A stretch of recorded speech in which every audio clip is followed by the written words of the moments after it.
This is the third segment of the August 20th, 2013 Austin Constitution Meetup. I'm Jon Roland.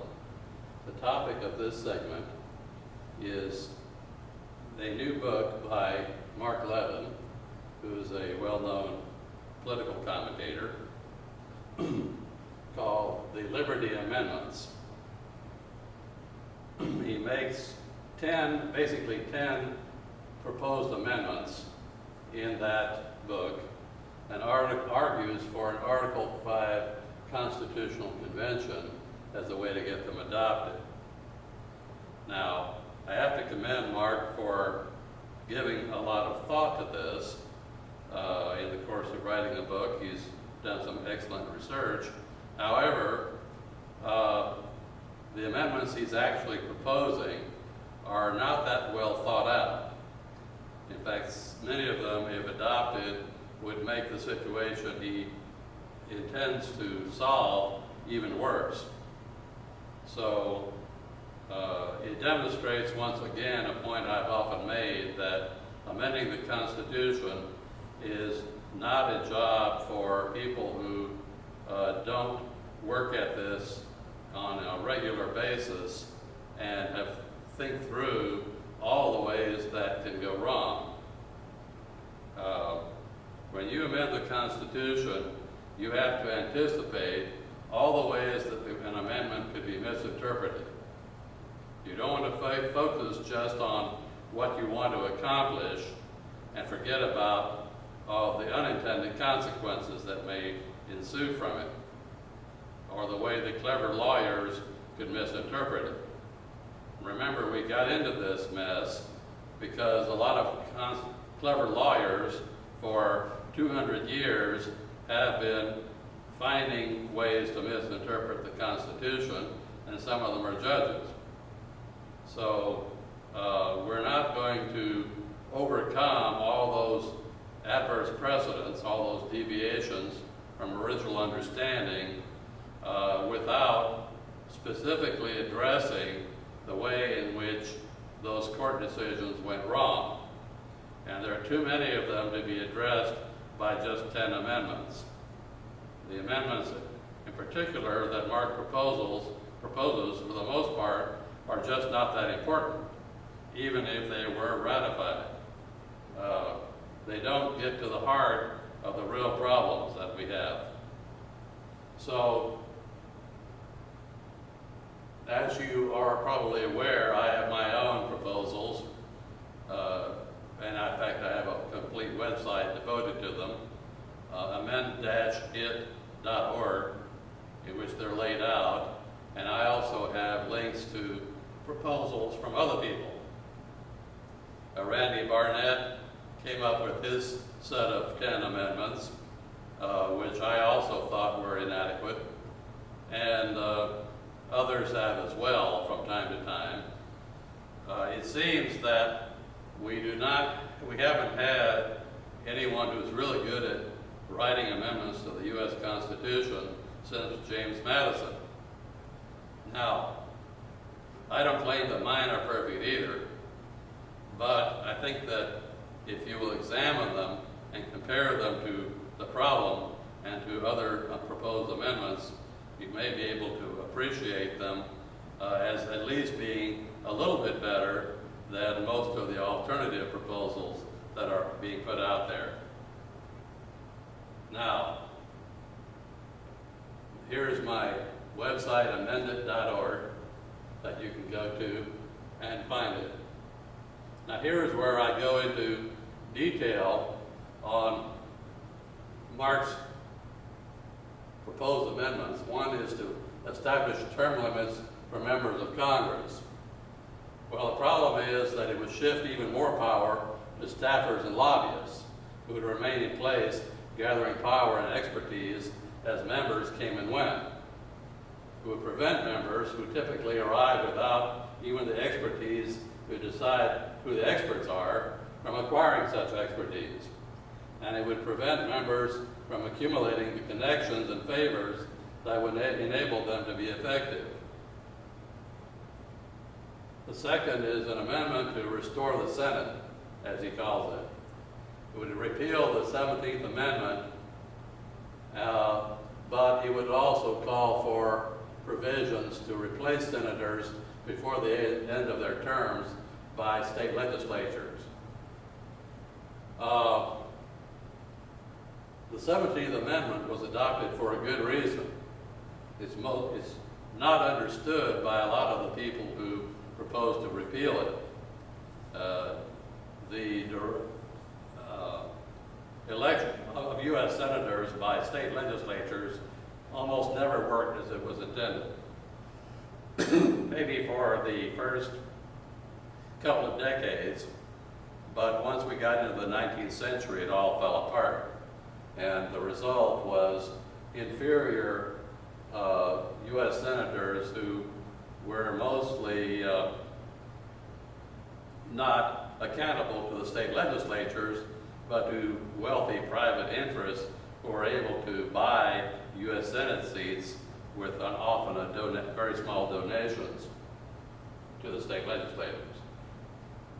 At the time that the 17th Amendment was adopted, most states were already conducting popular elections and the legislatures just rubber stamping the results. That was due to popular pressure in reaction to the corruption of the process that had existed before then. Now, I'm not saying that direct election of U.S. senators is the way to go. I think we need to amend it to do still something else, but not just simply repealing it. Okay, the third one is an amendment to establish term limits for Supreme Court justices and supermajority legislative override. Well, if you want to understand why we have life tenure for federal judges, just have a case heard before a visiting judge in an ordinary court.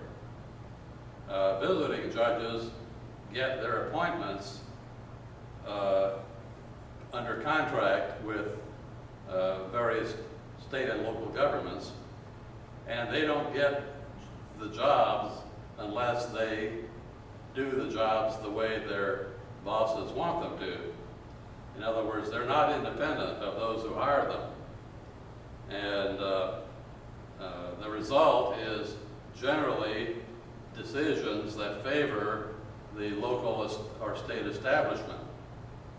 So you want judges to be as independent as possible, but the better way to achieve the result sought here would actually be to appoint federal judges for life, but not to a particular court, to a general pool of federal judges from which members would be drawn at random to serve on particular courts for limited periods of time. That would include the U.S. Supreme Court. So you would never know from one year to the next who the members would be that term. And the next term it would be still a different set. So by mixing them up that way, one depoliticizes the court to some degree, especially the Supreme Court, which I think is a desirable thing to do. And of course, Levin's proposal here also presumes that the Supreme Court is a problem. Now, obviously, he disagrees with some of their decisions, but for the most part, the Supreme Court and other federal courts are probably doing better to be faithful to the Constitution than Congress or the state legislatures or the President are. So the remedy is not to have Congress overturn their decisions, because Congress is worse, and so are the state legislatures. Then it has two amendments to limit federal spending and taxation. And he limits the federal government to outlays not exceeding 17.5% of GDP and have total federal tax collections from any source up to more than 15% of a person's income. Well, That one is probably the worst of his proposals. For one thing, neither GDP nor income is well defined and can't properly be used as a determinant in a constitutional amendment. Putting a cap on collections or spending would only make every budget something the Supreme Court would have to decide, and it's not equipped to do that. And if there was an exception for a state of war, as there would have to be, then Congress would get around it by keeping the country in a perpetual state of war. Now, it's claimed that the resolution authorizing the use of force against Al-Qaeda is the functional equivalent of state of war. So according to this, as long as that resolution remains in effect, we're in a state of war, no budget restrictions required. So, and I have another article called Flaws in the Bowles Budget Amendment. By the way, this article is on my blog, constitutionalism.blogspot.com. So if you want to read it directly, that's where you could go. Then the next is an amendment to limit the federal bureaucracy. Well, something certainly needs to be done about that, and I do in my proposals, but this is not the way to do it. First of all, it's a mistake to use dollar amounts in an amendment or a statute, unless a dollar is defined in terms of some scarce physical asset like gold, silver, or energy. My proposals take a sounder approach, including forbidding the application of administrative regulations to other than government employees or contractors. Now that's the way to go. That's because Article 1, Section 1, Clause 1 of the Constitution says that all legislative power is vested in Congress. Legislative power is not delegatable. So the attempts to delegate it to administrative agencies is fundamentally unconstitutional. Then an amendment to promote free enterprise, well, it says it's to redefine the Commerce Clause to specific grant of power limited to preventing states from impeding commerce among the states and preventing Congress from regulating commerce within a state. Well, the two are somewhat contradictory here, because if the states can't impede commerce, then Congress doesn't have the power to regulate commerce even between states, much less within a state. So that isn't well stated there. What is needed and what I propose is to clarify the meanings of commerce and regulate, and the phrase necessary and proper for carrying into execution. And an amendment that does not do that would accomplish nothing. The next, an amendment to protect private property, curbing abuses under the Takings Clause. Well, generally speaking, the abuses under the Takings Clause have been at the state level. The federal courts have generally been fairly protective of rights under the Takings Clause. So what this is attempting, what this really is to apply, would be applied to the states rather than to the national government. And what it doesn't do is you need to clarify what public use is and is not, and require that it commence within a year of the taking and continue for some minimum period of years, such as 20 or more. In other words, simply saying for public use, and maybe it's only for public use for 24 hours, and then it's sold to a private developer, it's a technical compliance, but it doesn't fulfill the intent of it unless you put some kind of time constraints on it. Then, next one, an amendment to grant the state's authority to directly amend the Constitution. Well, this one is almost a good idea. Right now, Congress can block any amendment that would reduce its power, and probably would. And those are exactly the kind of amendments we need to make. So before we can make amendments to reduce the power of Congress, we're going to need to take Congress out of the loop. And the way to do it would be to have the states, enough states propose identical amendments, and then have them be submitted to the rest of the states so they all have a chance to vote on them. And he would provide for 2/3 of the state, but I would still require 3/4. Then, next one, an amendment to grant states authority to check Congress. 3/5 of the state legislatures may overturn acts of Congress or larger impact executive orders within 24 months with no judicial review permitted. Well, this is a problem in several ways. First of all, it would make state legislatures, give them a job they're not prepared to do. And second of all, too many states legislatures only meet once every 2 years. So 24 months is too short a period of time. On the other hand, if you do have even 24 months, it creates uncertainty because any act that Congress would pass could be overturned by the states within 2 years.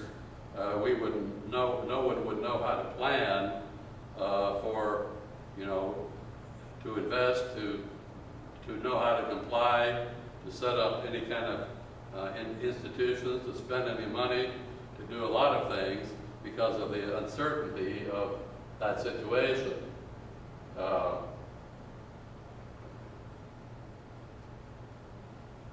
Then an amendment to protect the vote, requiring photo ID for voting in person or mail ballot and prohibiting electronic voting. Well, this is the old photo ID problem, and it is reasonable to require identification, to require people before they can vote, to prove they're eligible to vote.